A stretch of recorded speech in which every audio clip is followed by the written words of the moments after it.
Salut Agires, comment tu vas? Bienvenue à toute la communauté qui nous regarde en direct.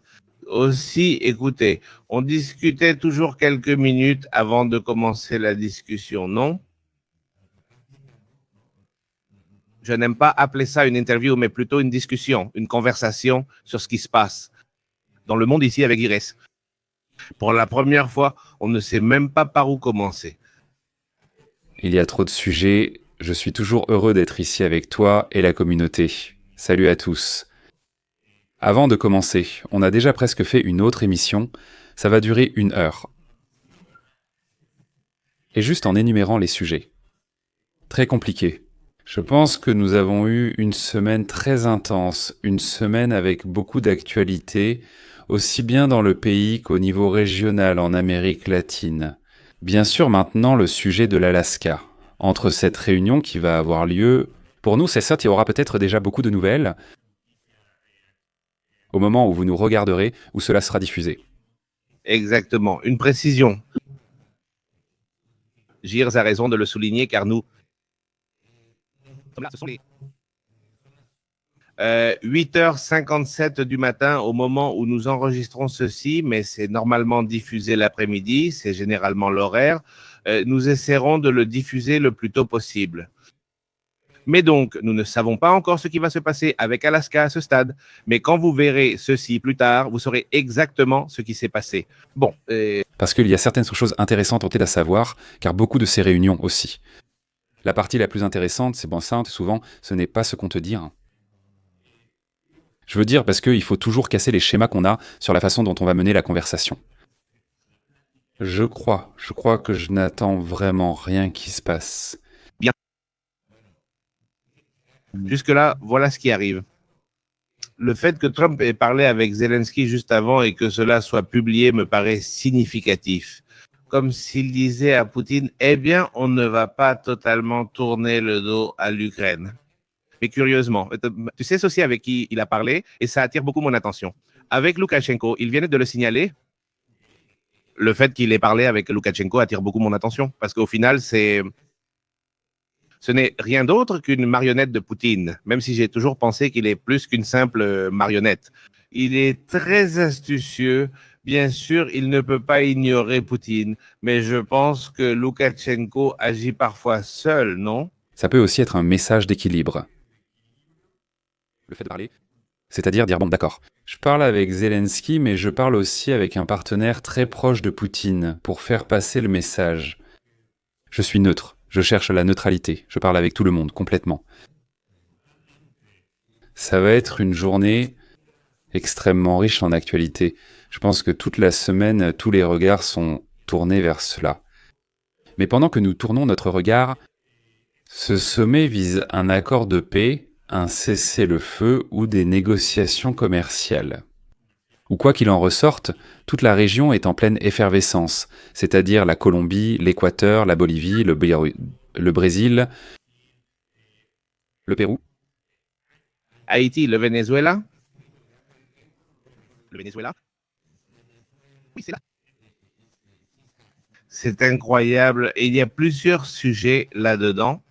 En Amérique latine, on peut aller du nord au sud, comme tu veux.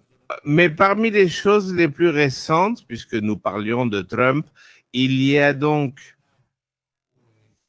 cet envoi, puisque nous ne l'avons pas reçu vendredi dernier, cet envoi de 26. Il me semble que c'est 28, je ne sais pas combien de chefs de cartel. Et il y avait Latuta, je ne me souvenais même plus de Latuta, c'est-à-dire de Latuta et de tous ces personnages. Ils les envoient vers les États-Unis. Mais en plus, le même jour, ils arrêtent 26 membres d'un cartel, 27 membres d'un cartel. Une génération à Aguascalientes. Alors, c'est-à-dire qu'il y a eu beaucoup, c'est-à-dire qu'il y a eu beaucoup d'actions en ce qui concerne la drogue. Et un drone américain dans l'État de Mexico faisant le tour là-bas avec un rapport.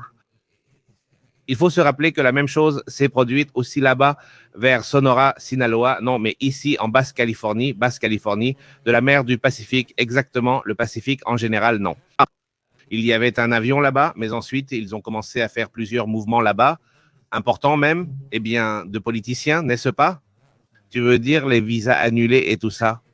Hier, ils ont annulé le visa de la mairesse de Mexicali, la capitale de la Basse-Californie, une une mairesse nommée par la gouverneure, par Marina del Pilar. C'est une dame, je veux dire, donc sans vouloir offenser. Elle est actrice de théâtre, il la nomme mère, mais elle ne fait rien, ne bouge même pas un doigt. Pardon, si elle n'a pas l'autorisation de la gouverneure, le cabinet de la mère dépend de la gouverneure. C'est-à-dire, littéralement, c'est la Loukachenko de Marina del Pilar. Et le jour de hier, via l'hebdomadaire Z, on a appris que le visa lui avait déjà été retiré. Également, justement, le jour où Marina del Pilar commence à déclarer à Mexico qu'on va lui rendre le visa, c'est-à-dire... Mais tu crois qu'ils vont vraiment lui rendre? Écoute, je n'ai pas aucune idée. C'est compliqué car les États-Unis envoient dans des signaux contradictoires au Mexique. C'est-à-dire, d'un côté, Donald Trump te dit « Le Mexique fait ce que je veux », mais ce sont les déclarations typiques, fanfaronnes et bravaches de Donald Trump. Mais tu vois un drone dans l'État de Mexico? Et ensuite, il y a cette arrestation de l'ancien directeur de Pemex, dont on dit que c'est parce que le Mexique affirme que c'est à cause de l'affaire Odebrecht. Corruption, non? Corruption? Il disait oui, oui. C'est comme ça. Et si les États-Unis l'ont vraiment arrêté dans le cadre d'une coopération bilatérale entre le Mexique et les États-Unis et qu'ils vont l'extrader vers le Mexique? Pour moi, cela marquerait très probablement un signe de réconciliation entre les deux gouvernements et ce serait une preuve de paix, d'amitié, de coopération cette fois-ci, de la part des États-Unis. Oui. Eh bien, l'avocat de ce personnage déclare que non, que c'était un migratoire et que justement il est aux États-Unis en train de demander l'asile politique.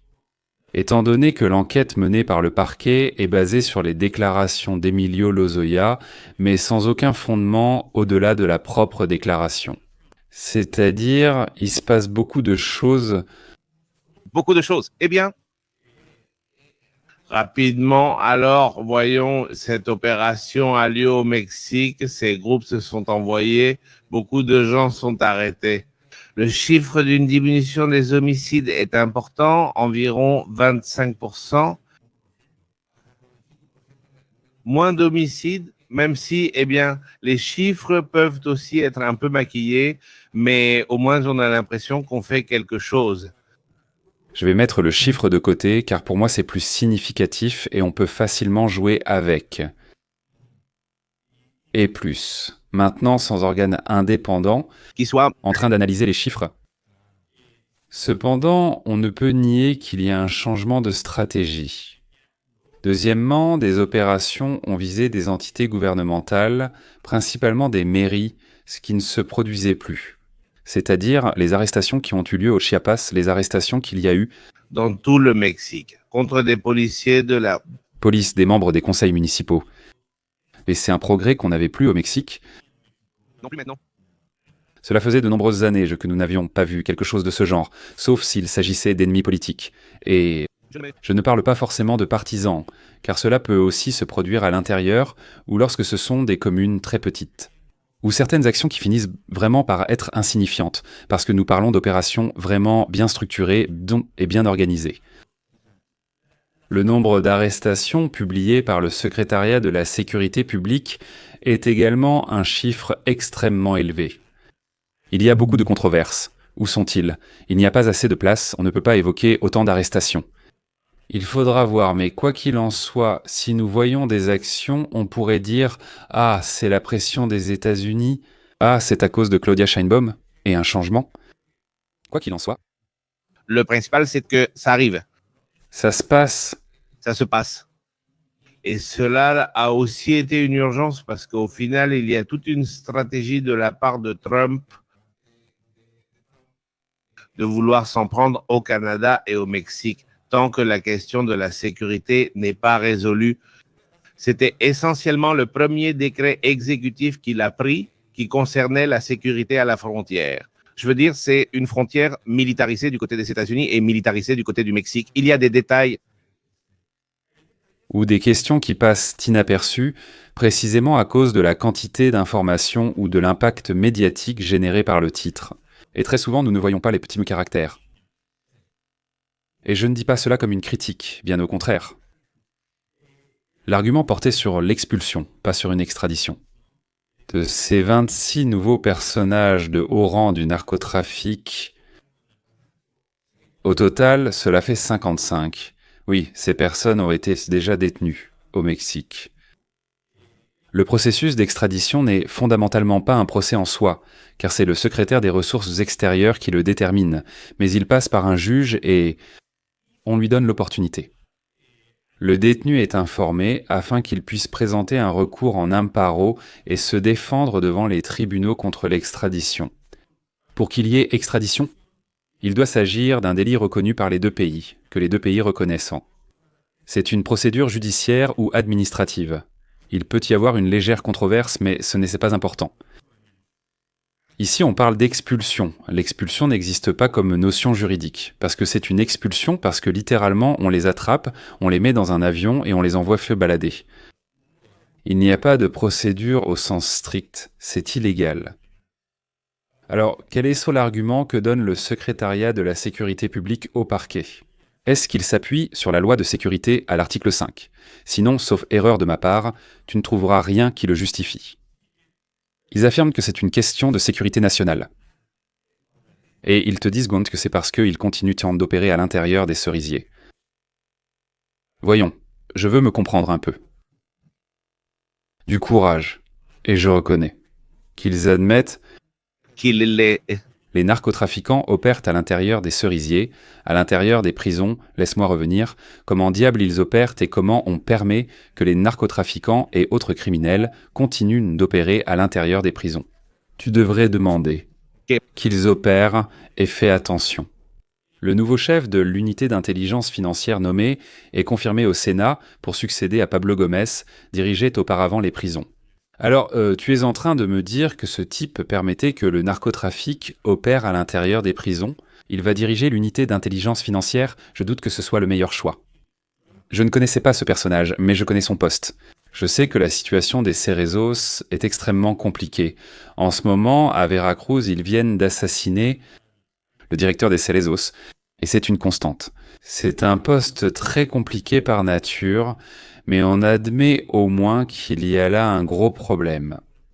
Maintenant, j'espère que cela ne se limitera pas simplement à admettre « Ah, oui, ce sont les narcos qui contrôlent les prisons », mais que le gouvernement agira réellement quelque chose.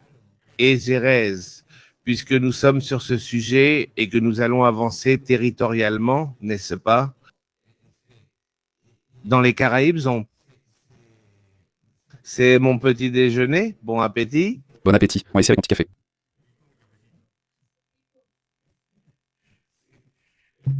Aux Caraïbes, eh bien, on le signale de manière anonyme, sa fuite, même si je pense qu'il laisse fuiter exprès. Où des militaires américains donnent l'information aux médias américains, aux médias des États-Unis, et leur disent « Écoutez, nous allons opérer ». Et déjà dans les Caraïbes, il y a une opération où ils déploient des troupes aériennes et navales américaines dans le sud des Caraïbes. Cela a ensuite été confirmé plus tard par Marco Rubio, parce qu'on ne le savait pas. Au début, c'était une surprise. Marco Rubio l'a confirmé. Et en gros, il ferme, c'est-à-dire, ça a commencé avec le Mexique, mais il ferme depuis les Caraïbes, qui est par où passent beaucoup des drogues et tout ça, et aussi de personnes. Alors, il resserre les taux, disons, de la stratégie. Et maintenant, il est aussi dans les Caraïbes, non? Alors, c'est comme? Revenons un instant sur les déclarations de la procureure Pam Bondi. Concernant le fait que Nicolas Maduro, en tant que chef du cartel de Los Sols, utilise le Honduras, le Guatemala et le Mexique comme pont aérien en échange d'argent. Elle vient de le déclarer. Il faut revenir sur la fuite du New York Times de la semaine dernière, où ils disent qu'ils ont déjà l'autorisation et que l'autorisation est déjà signée pour que les forces militaires et pas des États-Unis opèrent en Amérique latine contre les cartels de la drogue. Ici, attention, et je dis cela en tant que Mexicain, que tout parte vers le sud, que Claudia Sheinbaum fasse son travail et les accords qu'elle a, même si les drones viennent ici et qu'ils emmènent entre 100 et 1200 narcotrafiquants, peu importe, mais j'espère que le problème ne sera pas ici, à cause du danger que cela représente. Je comprends que la situation au Venezuela est extrêmement complexe, il me semble que Maduro est un personnage indéfendable, quel que soit l'angle sous lequel on le regarde. Je n'ai aucun doute qu'il soit effectivement lié au crime organisé, qu'il soit effectivement un leader, un complice, ou qu'il ait une implication très étroite avec le trafic de drogue. C'est un indicateur ? Puisque nous allons déjà dans cette direction, plusieurs points. Là, l'un d'eux vise clairement Maduro à aller contre lui. On parle déjà directement de lui comme étant le chef d'un cartel. De façon plus précise, on offre plus d'argent. C'est ce que nous avons vu la semaine dernière. Cette même semaine, 700 millions de dollars lui sont confisqués. Et là, on peut tripler la récompense et la payer à partir de là, non? Exactement. Voitures, propriétés, yachts de luxe, etc. Alors, as-tu vu une réaction de Shane Baum à ce sujet? Ou de tous? Regarde, ils se taisent, non? Tu te rappelles comment c'était avant? Ils sont sortis pour le défendre. Moi, je me suis dit, quand ça arrive, tant qu'ils ne sortent pas pour défendre Maduro, les politiciens mexicains... Une préoccupation. Le silence de Claudia Sheinbaum a été crucial et très positif pour le Mexique. Pour commencer, pour n'importe quel gouvernement, même s'il est de gauche, et d'ailleurs encore plus s'il est de gauche. Porter le fardeau d'un dictateur comme Nicolas Maduro est un handicap. Point final. Ça ne me fait pas l'oublier. Tu sais quoi d'autre? Il ne commente absolument rien en ce moment non plus. L'affaire d'Israël, parce qu'elle est d'origine juive, c'est un sujet qui avait été évoqué plusieurs fois au début. Il y a même eu des tensions avec Israël. Et en ce moment, avec tout ce qui se passe, même un problème de famine et tout ça, regarde le Mexique, il y a un commentaire. Qui a été fait, et je trouve ça très juste, vraiment. Oui, c'est la question des réfugiés. Le Mexique, historiquement, a toujours été un pays qui accueille des réfugiés, quelle que soit la raison. Oui. Le Mexique reste ouvert, c'est parfait, surtout pour les enfants. Oui. Ça me paraît parfait. Et c'est une position très appropriée car il n'a pas abordé le sujet, critiquer, d'attaquer, de prendre position. Simplement la partie humanitaire. Et dans tout conflit, il faut distinguer les civils de ceux réellement impliqués, qu'il s'agisse de groupes terroristes, trafiquants de drogue, armés, etc. Et cette partie que le Mexique l'a toujours eu historiquement, nous avons eu des réfugiés venant pratiquement du monde entier. C'est agréable de voir cette position, la sérénité ayant été préservée sans brusquerie. Dans le cas contraire, au Sénat. Et attention, c'est le Sénat qui a la responsabilité des relations internationales. Le Sénat vient d'approuver un accord promu par le bureau de la présidence. Le Parti Action Nationale, le Parti révolutionnaire institutionnel et Mouvement citoyen ont refusé de le voter tel qu'il était présenté, prétextant des raisons. Là, Sinoronia a eu raison de le reconnaître. Que c'était une prise de position rédigée par la direction de Morena, sans communication aux autres forces politiques. Ici, on qualifie les actes d'Israël de génocide. On les condamne fermement et on reconnaît l'État palestinien. Ce n'est pas une reconnaissance officielle. Seul le Sénat peut l'officialiser. C'est une prise de position, mais elle est très symbolique ou très forte que ce soit le Sénat qui émette une prise de position, dans les termes dans lesquels il l'a fait. Il me semble qu'une prise de position condamnant tout massacre est correcte du point de vue humanitaire. Toute prise de position sur la question de l'accueil des réfugiés politiques me semble correcte. Mais prendre parti, parler de la reconnaissance de l'État de Palestine, parler de la condamnation du génocide provoqué par Israël, là il y a déjà une position politique et c'est au Sénat de le faire. Là, laisse-moi relier un peu cela avec cette possible ou probable guerre interne au sein de Morena. Claudia Sheinbaum fait-elle bien les choses ou est-ce Morena qui la freine ? La plus grande opposition qui existe en ce moment, c'est Morena.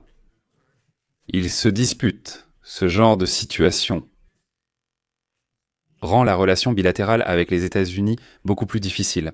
Ce n'est donc pas le moment de prendre des positions qui compliquent une relation déjà aussi compliquée que celle que vit le Mexique. Ou, dans ce cas, si tu vas le faire, mets-toi d'accord avec la présidente et allez dans la même direction. Ce n'est pas un message où l'un tire d'un côté et l'autre de l'autre côté. C'est-à-dire, le manque d'unité est visible chez Morena, même pas dans l'opposition. Je pense d'ailleurs que l'opposition est restée bien plus alignée sur la présidente concernant les questions internationales. Par simple logique, pas par affinité, les propres gouverneurs de l'opposition, parce qu'ils sont en phase avec le discours de Claudia Sheinbaum dans l'action bilatérale. Eh bien parce qu'ils sont concernés et que la relation se brise, c'est-à-dire que ce sont aussi leurs États qui sont touchés. Donc le sujet des tarifs ne toucherait pas seulement Sheinbaum, il toucherait tous les Mexicains. Et je pense que là, Oui, ils l'ont eu. Prudent.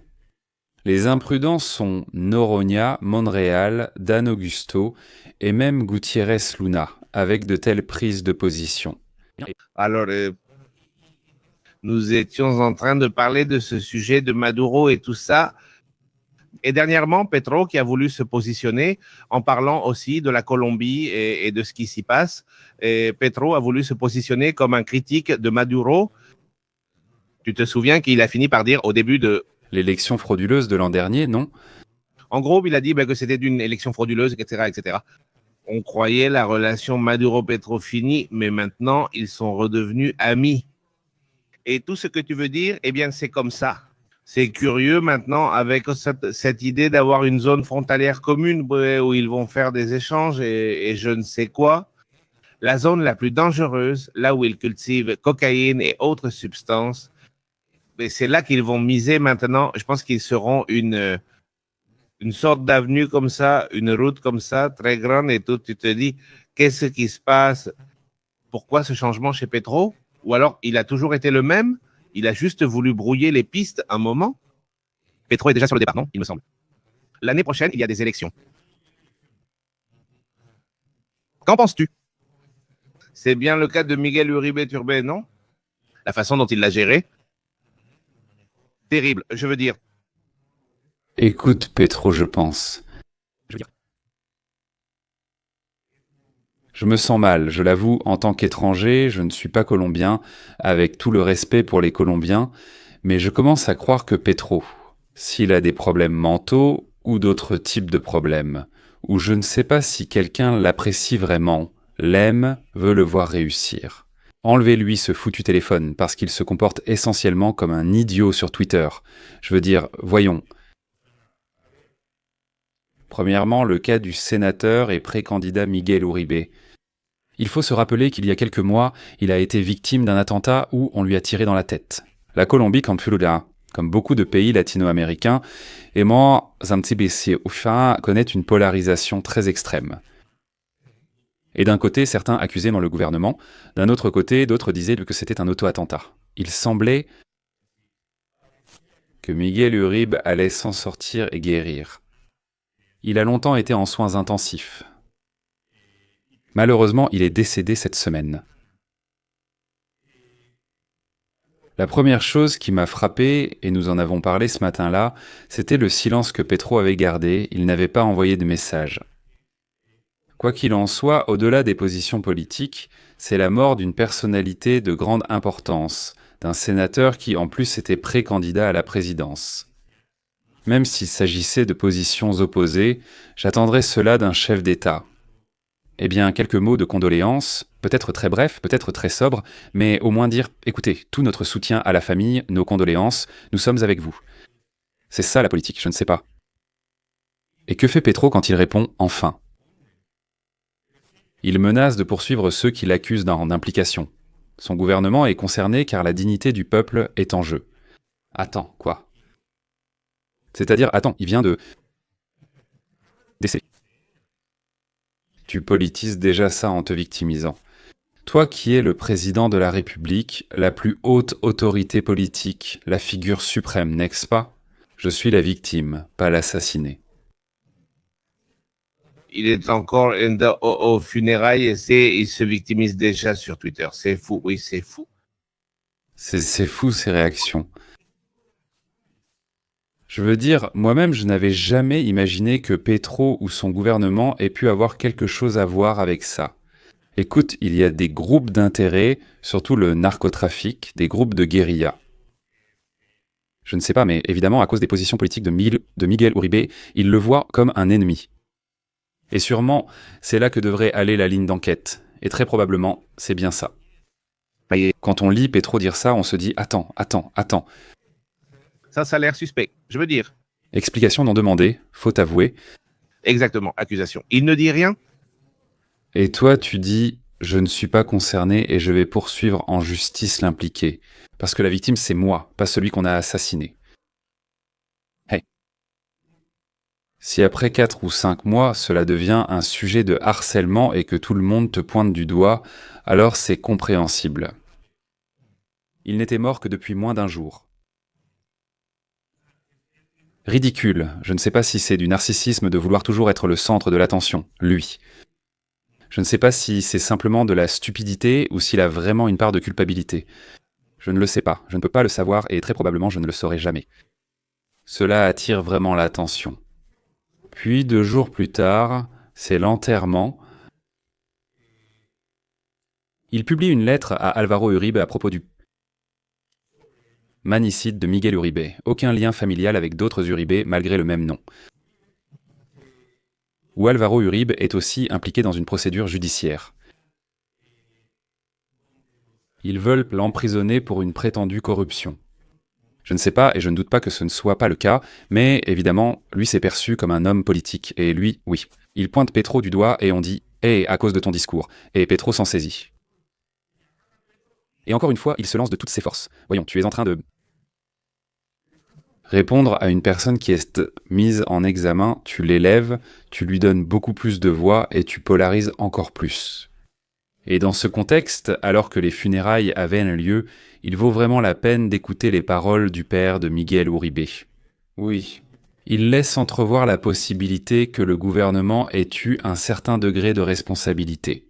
Je pense qu'il gère bien, car cela ne signifie pas qu'il a tiré.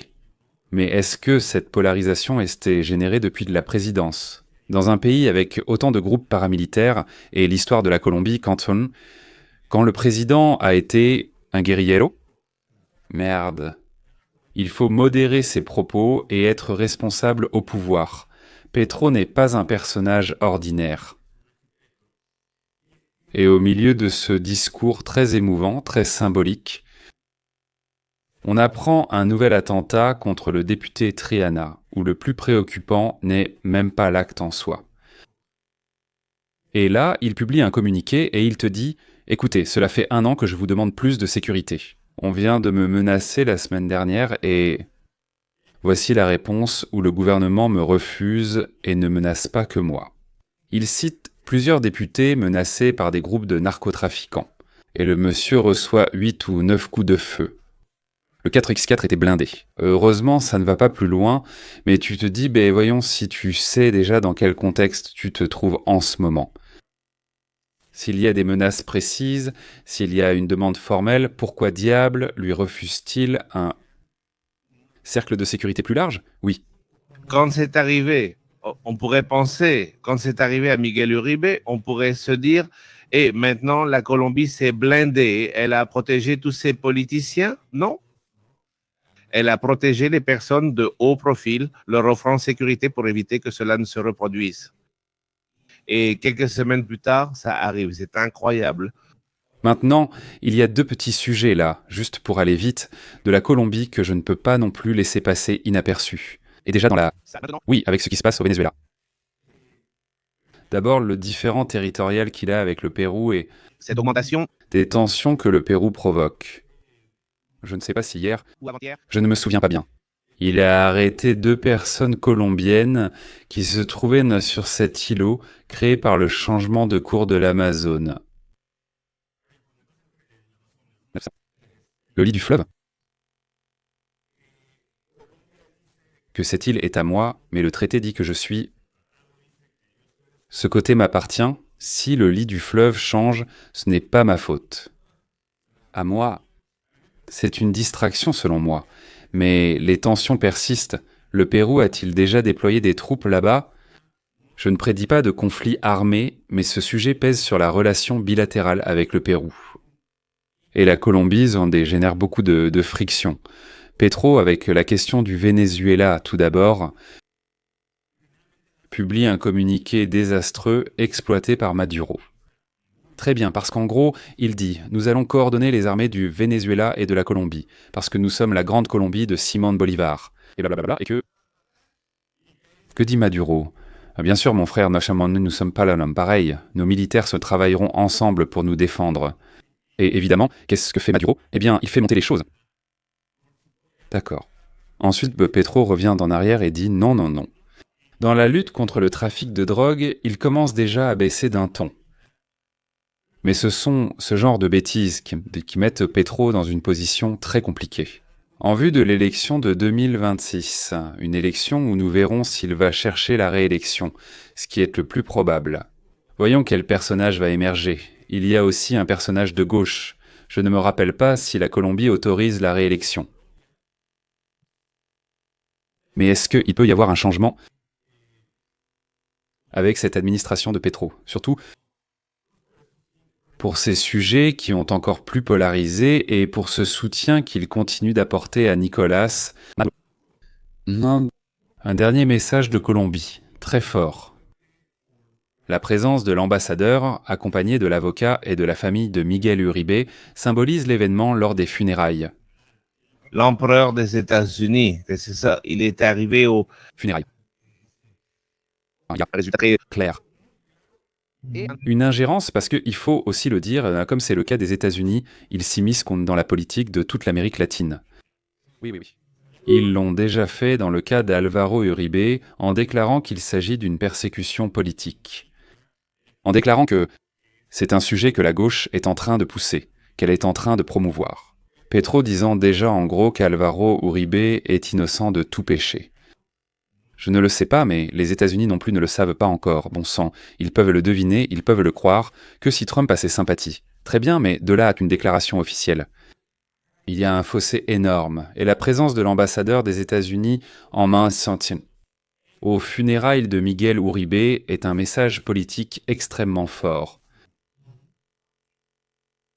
Nicolas Maduro doit tomber, oui, sans aucun doute. C'est-à-dire, je suis tout à fait pour qu'il tombe, quoi qu'il en coûte.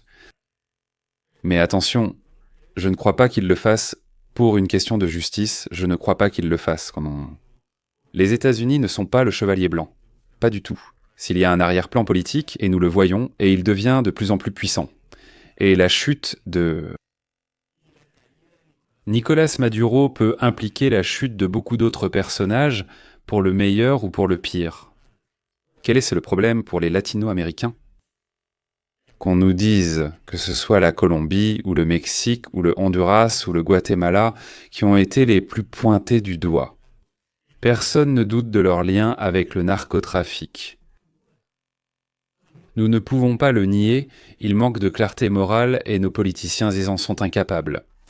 Ceci est une intervention politique, pas une question de narcotrafic. Non, vraiment.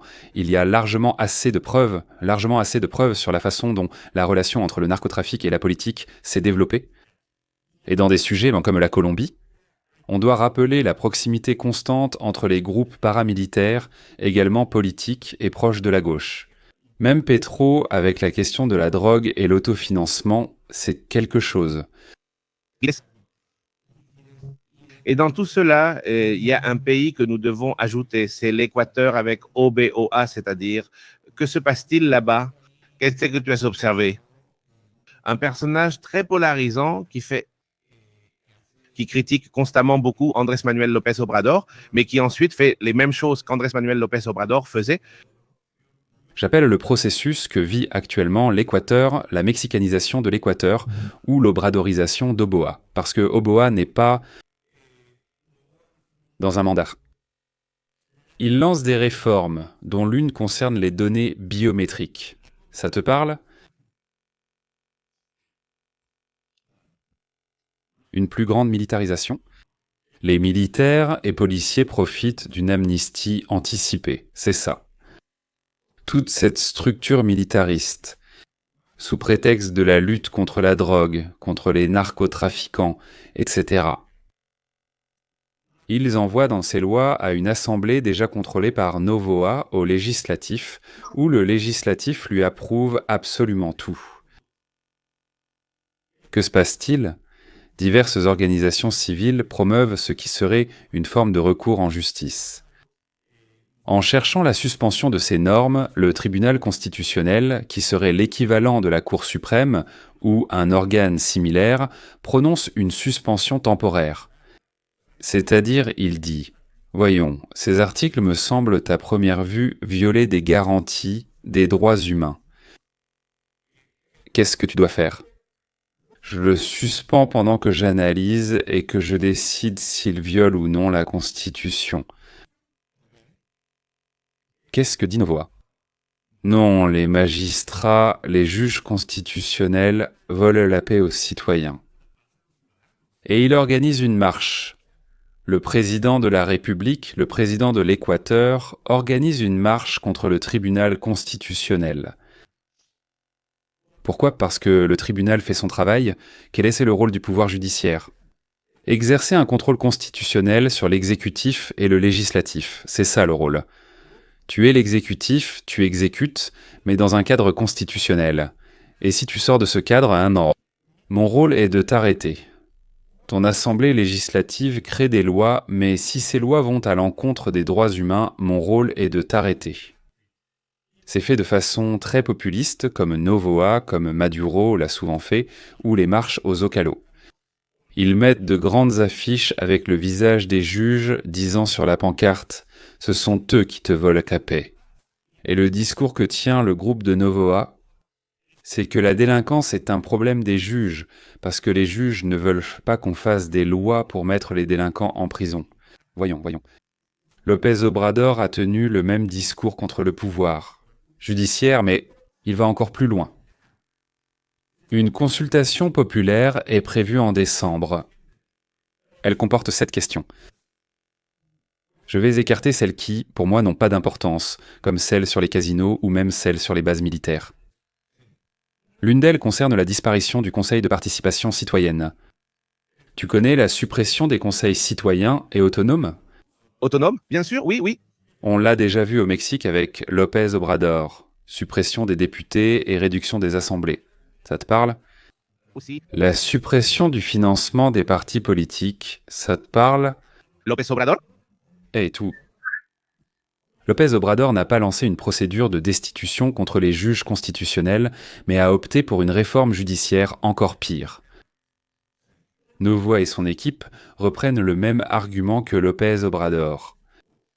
Un membre de l'Assemblée, Castillo est un excellent orateur, je l'ai trouvé remarquable. C'est un démagogue populiste remarquable qui retenait mon attention par son exemple opposé. C'est-à-dire nous devons faire ces réformes pour ne pas finir comme López Obrador et Claudia Sheinbaum. Je te jure que je ne savais pas si je devais rire ou pleurer. C'est-à-dire, ils vont faire la même chose. C'est-à-dire, ils vont la même chose pour ne pas finir pareil. C'est insensé, c'est de la folie. Ce qui se passe en Équateur me paraît quelque chose de vraiment remarquable. La fille Amanda Villavicencio, la fille de peu de Fernando Villavicencio, pour ceux qui ne s'en souviennent pas, Fernando Villavicencio était le candidat de la droite à la présidence de l'Équateur. Il a été assassiné.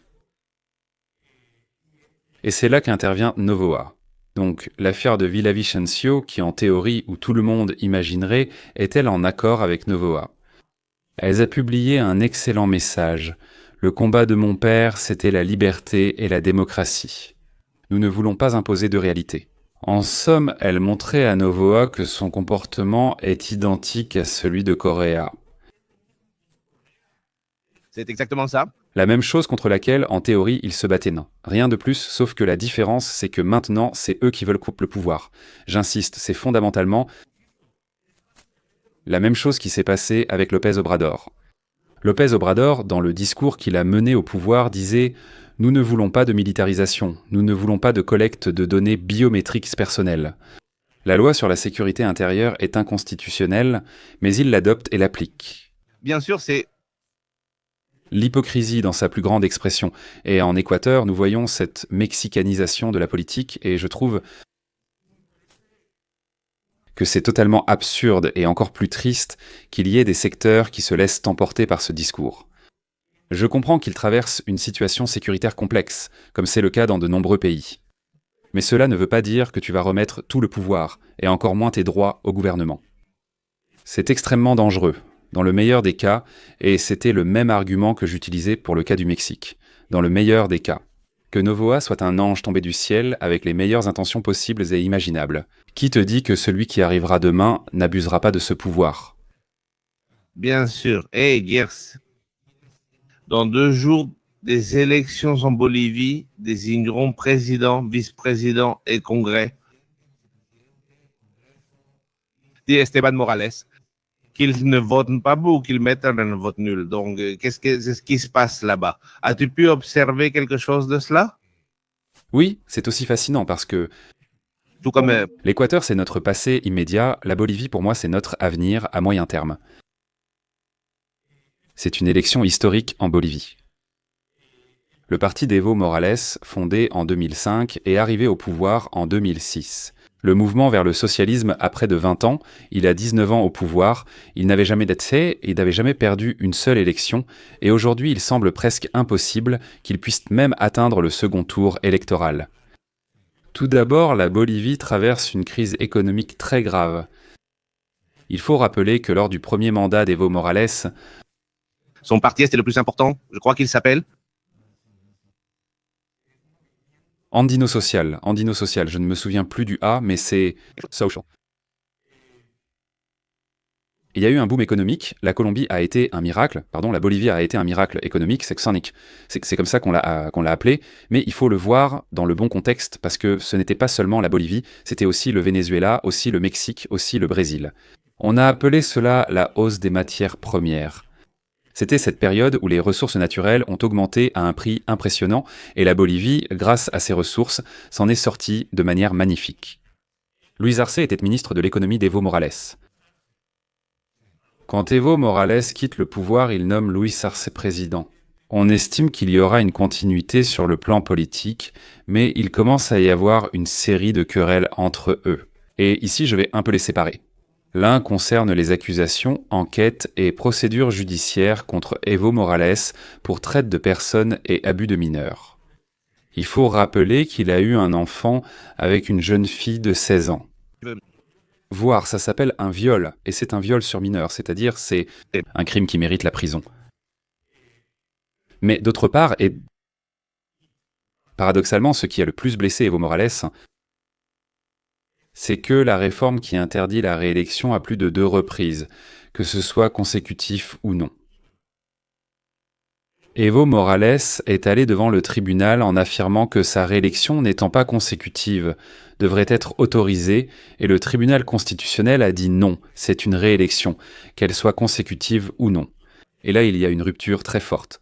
C'est aussi pour cela qu'Evo Morales, depuis déjà plusieurs mois, provoque des crises politiques dans différentes régions où il a une plus grande présence.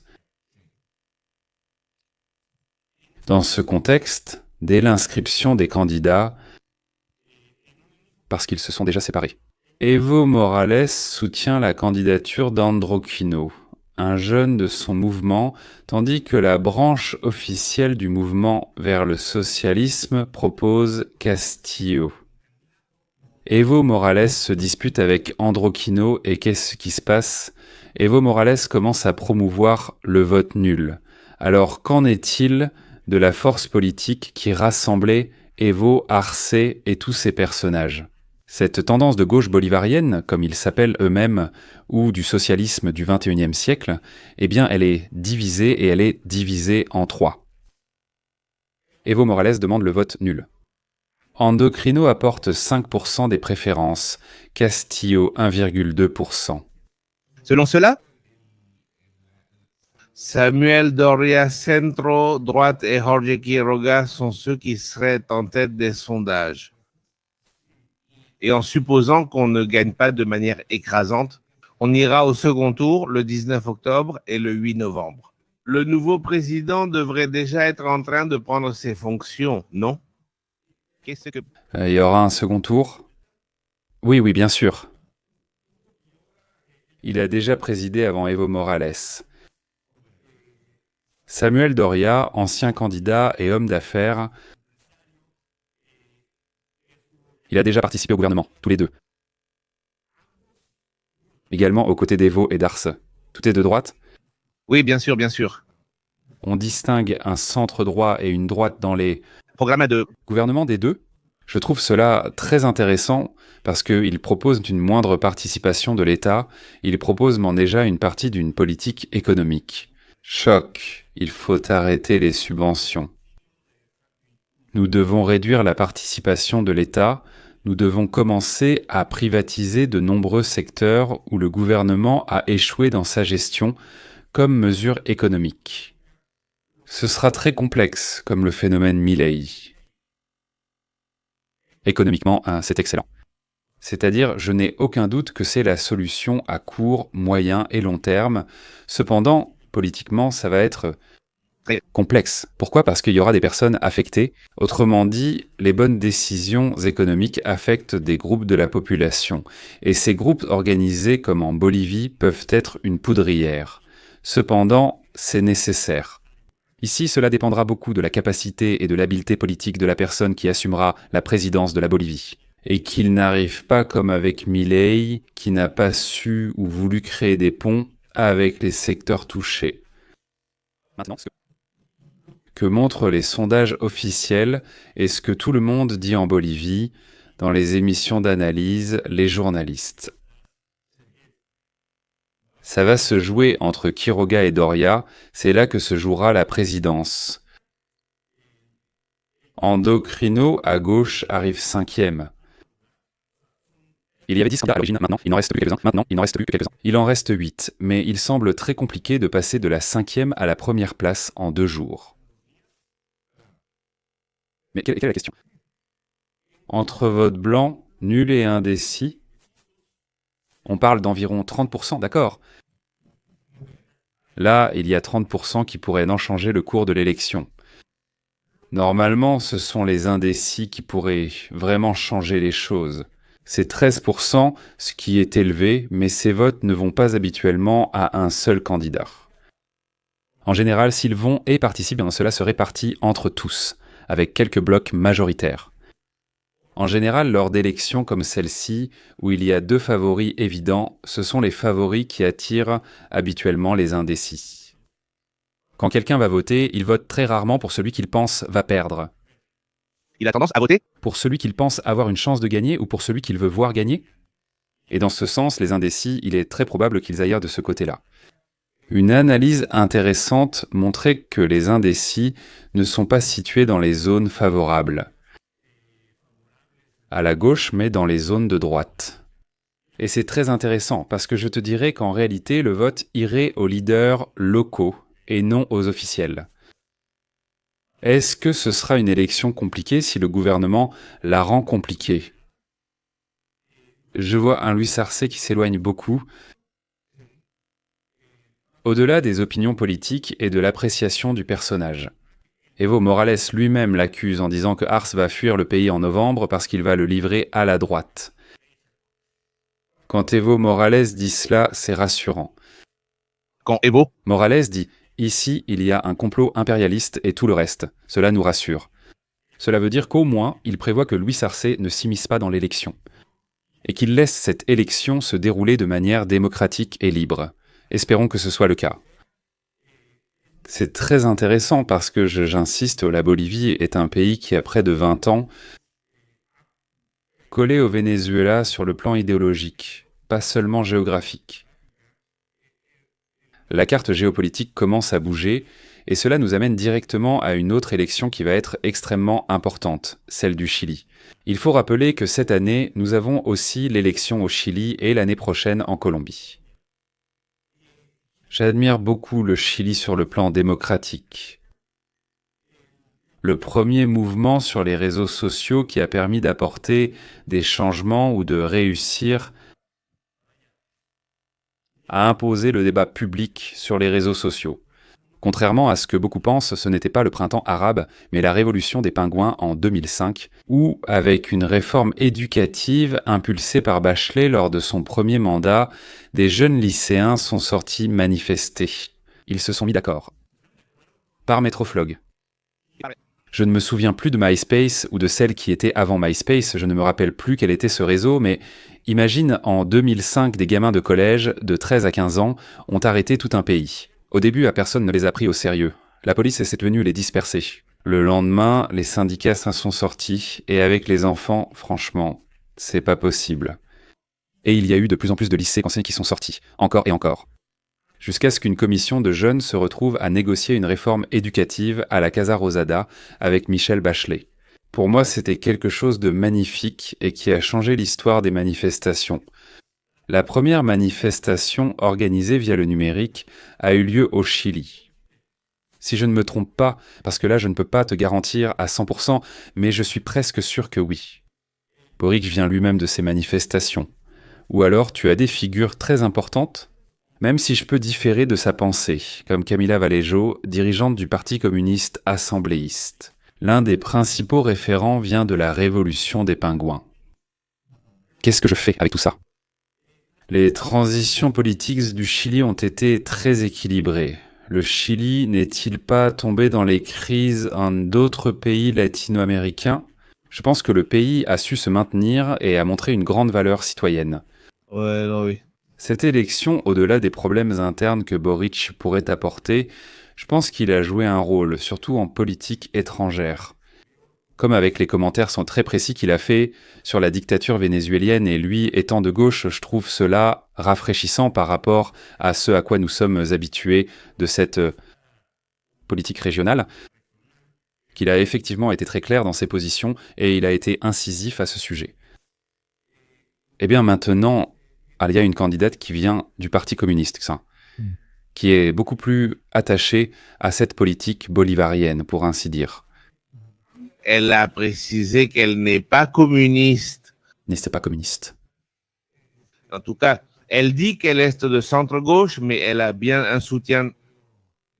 Groups, c'est ce qui a modéré le langage. Parce que si tu regardes comment était le langage avant, il était beaucoup plus agressif, beaucoup plus frontal. Et il a connu une croissance très importante entre le début et maintenant.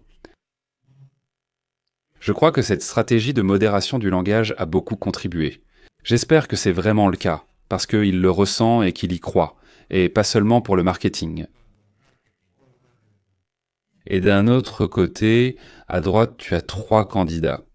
Ici, la droite doit être très intelligente pour rivaliser, mais comment va-t-elle s'y prendre ? Au Chili, il y a un second tour électoral, il est très probable qu'il y ait un second tour électoral. Cependant, selon les sondages, attention, ce ne sont que des sondages. Les sondages ne sont pas la réalité. Si les candidats de la droite s'unissent, ils pourraient atteindre 50+1 et ainsi éviter un second tour électoral. À la croissance qu'a connue cette personne de la gauche, dont le nom m'échappe, eh bien vraiment, il peut vraiment les battre avec une large avance, si la droite se fait pulvériser. C'est le même cas que la Bolivie, mais à l'envers. De ce côté, tu as une gauche qui est unie, une gauche qui peut aller fort, et la droite qui est en bas, qui devrait se regrouper. Pour se battre ou pour pouvoir se battre, tu as 3 candidats, peut-être même les candidats les plus extrêmes, pour beaucoup. Ce Kaiser ou celui qui est libertarien, qui n'a vraiment aucune chance de gagner, je pense qu'il serait le premier à devoir se retirer si vraiment son discours est sincère. Et de ce besoin de donner un changement à l'Amérique latine et à la région. Et d'avoir déjà une relation beaucoup plus proche avec l'Argentine au lieu du Venezuela ou de la Colombie, et d'être en phase. Ils devraient se retirer. C'est compliqué, ils l'ont déjà fait à d'autres élections. Je ne pense pas, mais il faut suivre cette élection de près. Surtout si ce qui doit se passer dimanche en Bolivie se confirme. Et enfin, pour ce qui est du sujet électoral. Je précise que nous avons celle du Costa Rica, mais comme le Chili, il me paraît très stable. On ne prévoit pas beaucoup de surprises. L'élection la plus importante pour moi reste celle de la Colombie, malgré celle du Honduras. Ce sont donc des degrés d'influence de la gauche bolivarienne qui sont en jeu. C'est-à-dire, c'est la Bolivie, c'est le Chili, puis la Colombie l'an prochain, puis le Brésil, comme une fermeture de pince. Avec ce scénario, je reviens aux États-Unis. Pour moi, cela explique en grande partie cette ingérence que Donald Trump exerce de manière éhontée et agressive. S'il s'agit d'une question électorale expétue la politique ou géopolitique, un personnage comme Donald Trump préfère négocier avec 8 Milei. Qu'il y ait 8 Noboa, qu'il y ait 8 Bukele, ou ce qu'il croit être 8 Bukele, 8 Noboa ou 8 Milei. Plutôt que d'avoir des personnages comme Lula da Silva qui viennent lui dire non, qui viennent lui mettre des limites. Voici la situation en Amérique latine, notamment au Brésil, que j'aborde brièvement. La question des médecins cubains me semble très symbolique et très significative. Mais surtout parce que c'est un message non seulement pour le Brésil, mais aussi pour de nombreux pays, y compris le Mexique. Je pense qu'il y a suffisamment d'informations, pas seulement d'aujourd'hui, pas seulement de Donald Trump, mais depuis toujours. Sur la façon dont ces médecins cubains sont utilisés comme main-d'œuvre esclave, comment c'est une manière pour la dictature cubaine de s'approprier des ressources et comment ils sont aussi utilisés pour l'endoctrinement. Et c'est quelque chose qui a été dénoncé, pas seulement aujourd'hui. Depuis que j'ai mémoire, ce sujet des médecins cubains existe. Des sanctions sont désormais appliquées contre des politiciens au Brésil, justement à cause de la mise en œuvre du programme médical, qui est le programme d'utilisation de ces médecins pour apporter des services de santé aux communautés à l'intérieur du territoire brésilien. Le même programme que le Mexique met en œuvre depuis 2020, si je ne me trompe pas. Exactement. Écoute, j'irai pour conclure. Je ne sais pas si tu voudrais commenter ce qui est en train de se faire. Je crois que c'est un juge qui place ce document. Laisse-moi l'afficher à l'écran. Le magistrat Reyes Rodriguez du tribunal électoral. Oui, c'est ce document. Je ne sais pas s'il est à l'écran. Si tu pouvais nous expliquer de quoi s'agit-il dans ce document? La réforme judiciaire. Une série de contestations et de faits contre l'élection. Ici, nous parlons déjà de la partie de l'élection, de ce qu'a été le vote. Ceux qui ont suivi la chaîne ou nos discussions se rappellent que nous avons beaucoup évoqué cette réforme judiciaire. Le vote qui a été un vote effectif de 9%, le candidat gagnant pour le poste de ministre obtient 5 millions de voix. C'est encore très peu, mais des accordéons ont été distribués pour indiquer pour qui voter. Dans les résultats, entre le principal accordéon ou celui qui a été diffusé de manière la plus massive, entre ce qui était écrit dans l'accordéon et les résultats, c'était exactement la même chose. Ça, c'est pour les ministres, mais si tu l'appliques au tribunal électoral et au tribunal de justice, celui de l'Inquisition comme on l'appelle, tous, les résultats sont les mêmes dans l'accordéon. Identique, oui, oui. Ici, c'est une personne qui parle manipulation. Ils ont voté pour ceux-ci, ils conviennent à Morena, et ce sont eux qui ont gagné. Pour que vous compreniez l'ampleur, c'était, je crois, 50 fois plus facile de gagner à la loterie que d'obtenir ces résultats. Il est statistiquement impossible que tout soit exactement comme sur l'anti-sèche principale, puisqu'il y en avait plusieurs. D'anti-sèche, il ait réussi ça. Ce jugement porte uniquement sur la question des ministres, d'accord ? Quels sont les éléments dont ce magistrat dispose pour déterminer qu'il y a eu une fraude électorale ? Ils ont présenté ces anti-sèches, plus de 3000 disponibles. Comme preuve, il y a plus de 300 vidéos montrant comment les anti-sèches étaient distribuées. Comment on donnait des consignes et emmenait les gens voter. On a des photos, des audios, etc. Ce que cherche ce jugement, si l'on s'en tient strictement au droit, c'est d'annuler l'élection et de refaire l'élection. et il te le dit dans la même décision, qu'on prenne des mesures préventives et des mesures sanctionnatrices. C'était aux législatives d'empêcher que cela se reproduise, ces problèmes venant des défauts initiaux de la réforme. C'est une réforme conçue pour cela, c'est une réforme faite pour que les gens ne participent pas. C'est une réforme absurde, quel que soit l'angle sous lequel on la regarde. Ce que ce magistrat souhaite, c'est que cela soit annulé et que cette élection soit répétée. Malheureusement, c'est quelque chose qui n'arrivera pas, et malheureusement, cela n'arrivera pas. Parce que la composition actuelle du tribunal électoral, nous savons déjà comment il vote. C'est-à-dire, c'est la même chose qui s'est passée à l'Institut national d'éducation. À l'Institut national d'éducation, je ne sais pas si tu te souviens. Il y a aussi eu 5 conseillers qui étaient en contre la validation de l'élection, mais il y en a eu 6 qui ont dit oui. Et les 6, on savait déjà qui allait dire oui, et on savait déjà qui allait dire non. Un juge doit être connu pour ses jugements. Tu as des magistrats comme Reyes Rodriguez, qui parfois votent en faveur de ce que veut le gouvernement, et parfois votent contre ce que veut le gouvernement. C'est ce qu'on appelle l'indépendance. Mais tu as d'autres magistrats qui ont systématiquement voté tout ce que le gouvernement propose et tout ce que le gouvernement veut. Tu dis, je remonte loin en arrière, s'il te plaît. Année 2022, 2023,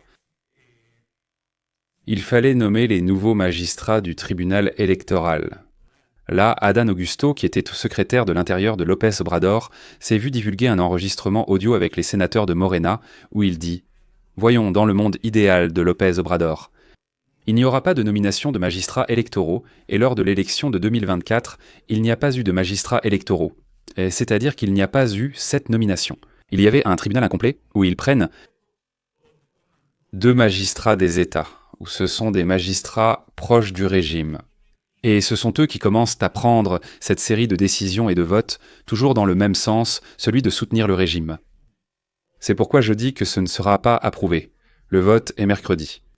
Cependant, il sera très intéressant de regarder la séance, de voir cette assemblée pour observer les prises de position et les arguments qui seront avancés. Ceux qui voteront contre ce projet le modifieront et décideront de valider l'élection. Et à quoi cela va-t-il servir ? D'abord, pour l'histoire. Les ministres qui vont entrer en fonction le 1er septembre n'ont pas de légitimité, ce sont des ministres qui sont arrivés par le biais d'une fraude électorale qui est pleinement documentée.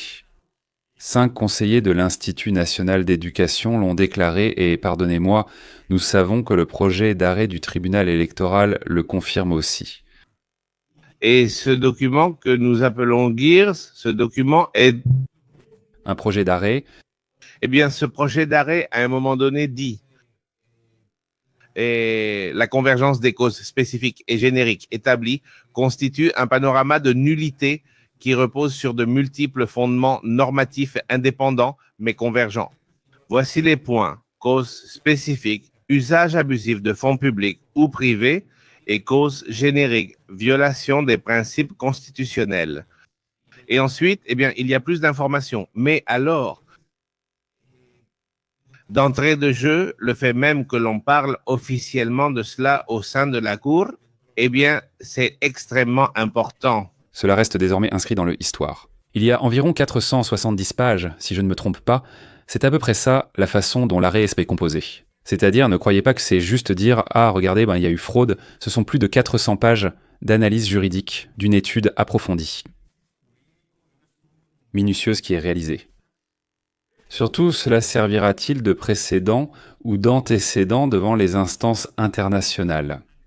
Le Mexique vit une situation anormale. La concentration actuelle ne l'est pas non plus. Attention, je fais un bref retour en arrière. Ce qui se passe en Équateur est préoccupant car ils suivent la même voie que le Mexique. Ce n'est bon pour personne que tu sois de droite ou de gauche. Oui, parce que tu enlèves l'équilibre du pouvoir. Et alors, ici, j'y reste en supposant que cela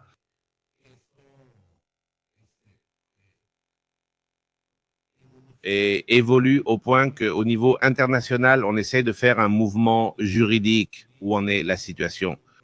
Ou quelle est la... Regarde, ça va paraître horrible, mais il faut que des sanctions commencent contre le Mexique, que la communauté internationale commence à regarder le Mexique, à lancer un avertissement, à ne pas permettre que cela se normalise. Je veux dire, écoute, ça sonne horrible, mais le Mexique a vraiment besoin d'être au centre de l'attention de la communauté internationale. Je comprends que des conflits comme en Ukraine ou en Israël, des conflits qui sont beaucoup plus violents ou beaucoup plus agressifs, passent inaperçus. De nombreux sujets, comme en Équateur, l'Organisation des Nations Unies et Amnesty International se sont déjà prononcés, comme ils l'avaient fait pour le Mexique. Mais ça ne va pas plus loin, il faut renforcer les mesures et il faut exercer des pressions contre ce genre de personnages autocrates. Que ce soit Novoa ou Claudia Sheinbaum. Ce précédent servira-t-il à cela? Pourquoi? Ce sont les mêmes juges qui te le disent et le prouvent avec leur jugement. Dans ce qui est présenté devant les organisations internationales. Comment la désintégration du tribunal a-t-elle eu lieu? Comment sont composés les tribunaux actuels, leur origine, leur autorité et leur jugement sont. Un récit est en cours sur les faits, l'érosion de la démocratie et le démantèlement institutionnel point par point. C'est ce qui démontre que nous ne sommes plus dans un régime démocratique et que le Mexique cesse d'être une république. Je ne vois qu'un seul homme politique au Mexique qui l'a compris, Alito Moreno, et il n'est pas forcément bon. Alito Moreno vient tout juste d'aller devant l'Organisation des États américains pour présenter son cas particulier. Il faut rappeler qu'on a ouvert contre lui une procédure de levée d'immunité parlementaire. Il prouve juridiquement que le dossier est mal constitué ou qu'il n'y avait aucun élément dans les accusations contre lui. La procédure de levée d'immunité échoue alors. Il se passe ce qui arrive avec Adán Augusto. Il lance une procédure contre le président du parti Action Nationale et une autre contre Alito Moreno. On ne peut pas juger deux fois pour la même chose. Hito Moreno s'y accroche. J'ignore si l'intégration de l'enquête préliminaire est similaire ou identique. Mais là où il s'accroche, c'est qu'il va devant des instances internationales et dit « Regardez, je suis un persécuté politique. Regarde, c'est ici. Voici où ils ont tenté de lever mon immunité et où je prouve mon innocence. » Voilà ce qui concerne Ana Augusto, et voilà quand ils commencent à me poursuivre à nouveau pour des délits pour lesquels j'avais déjà été jugé. Mais ça ne s'arrête pas là. Le 1er septembre, il n'y a plus de tribunaux indépendants au Mexique à cause de cela. Il reprend à partir de l'approbation donnée. Et très probablement, il va intégrer le dossier avec ce qui sera déterminé. Autant le mercredi en séance plénière au tribunal que le lundi à la Cour suprême, où cela passe aussi au vote. Une série de contestations vont aussi être rejetées là-bas, ou du moins c'est ce qu'il semble. Oui, c'est plus justifié juridiquement à cause de l'absence de personnalité juridique. Cependant, il faudra voir ce qui se passe lundi, il faudra voir ce qui se passe mercredi. Mes espoirs sont presque nuls sur ce sujet, mais bien sûr ce sera important et digne d'intérêt pour suivre le fil du comportement. Depuis la façon dont la réforme a été menée jusqu'à ce point, qui serait déjà le point final et qui devrait se conclure le 1er septembre.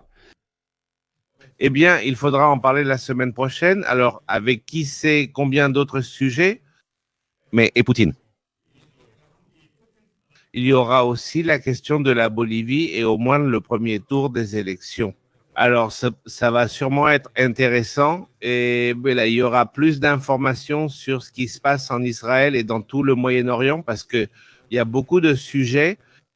Mais bon, dire la Serbie aussi, je crois qu'ils ont été je crois qu'il y a eu des manifestations cette semaine très similaires à celles de là-bas, non? Oui. En fait, ils en ont déjà assez de ce président et ils demandent essentiellement sa démission. Ça, il faut rappeler qu'en Serbie, ils auraient utilisé cette arme sonique lors de la manifestation précédente. Qui sait? S'ils vont le faire cette fois, oui, c'est très intense. Gilles, comment ça se passe avec la chaîne? Bien. Je veux dire, on commence à peine, tu sais, je commence à mettre du contenu, non? Tous les jours, oui, tous les jours. En ce moment.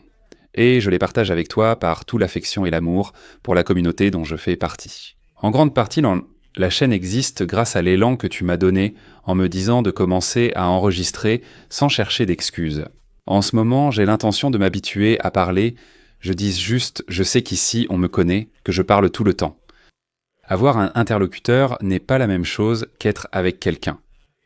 Allumer la caméra et parler avec ce retour, c'est parfois compliqué.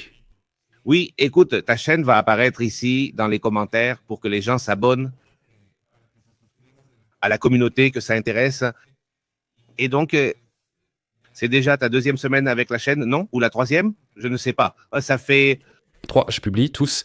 les jours. Je fais de petites capsules sur une note qui attire mon attention, quelque chose qui me semble important. Et les samedis, nous diffusons un podcast. Je peux l'appeler Crétologia ou J'ai un très bon ami qui est aussi mon associé depuis l'âge de 14 ans. Maître en littérature, il a beaucoup influencé mon goût pour les livres à 13-14 ans. Avec une caisse de livres, je me suis mis à lire et j'ai découvert des auteurs qui m'ont bouleversé, même si je n'étais pas toujours prêt à les lire sur le moment. Et demain, un chapitre très intéressant. C'est une nouvelle de Cortázar qui s'appelle Maison occupée. Ok, c'est une nouvelle très très courte. C'est une histoire de 2 pages, toute petite, mais elle a une charge symbolique impressionnante. C'est-à-dire, hier, on a passé 1h15 à parler de cette histoire aussi petite soit-elle. C'est très intéressant parce qu'elle a une forte charge politique. En cratologie, ce qu'on essaye de faire, c'est de parler de littérature et de l'amener sur le terrain du pouvoir, c'est pour ça cratologie, et on le relie à l'actualité. Dans un premier épisode, nous avons parlé d'Orwell et de l'orwellien, qui est notre réalité en ce moment. Comparé au roman La révolte des animaux, le passé, nous l'avons fait sur une nouvelle d'Isaac Asimov, La dernière question, qui évoque un chat GPT universel. C'est très intéressant. Et celui-ci, Casa Tomada de Cortázar, l'interprétation, du moins celle que je lui donne, et je la base un peu sur ce que Cortázar lui-même a déclaré, c'est comment les dictatures ou ces gouvernements autocrates avancent peu à peu. Et la société se darre très passive, et elle l'a toujours été. Et nous ne nous rendons pas compte de la façon dont ils envahissent nos espaces et nos sphères de droit. Jusqu'à le moment qu'il est trop tard et qu'il ne reste qu'à sortir de la maison. C'est une histoire spectaculaire, c'est une histoire fantastique, c'est une histoire qui peut être interprétée de 1000 façons. Comme de l'horreur, tu peux l'interpréter avec des extraterrestres, tu peux l'interpréter de façon psychologique. C'est-à-dire, c'est de la folie. Folie. Cortázar, eh bien, je pense que c'est l'un des écrivains les plus célèbres que l'Amérique latine ait donné. C'est un Argentin exilé, auto-exilé au Pérou. Le moment où il écrit est important, mais je n'en dis pas plus si vous voulez découvrir par vous-même. Demain à midi, c'est déjà programmé pour que ça passe, et tous les jours, eh bien, nous sommes là en train de commenter. Je vais faire différentes expériences jusqu'à consolider le format de la chaîne. Excellent, Gérès. Restons donc attentifs à ce que tu écriras et à ce que vous allez commenter demain sur ce Cortázar. Ce sera très intéressant. Eh bien, lire aussi, puisque tu nous as dit de quel conte il s'agit. Le lire avant la vidéo. Tu le lis en 5 minutes.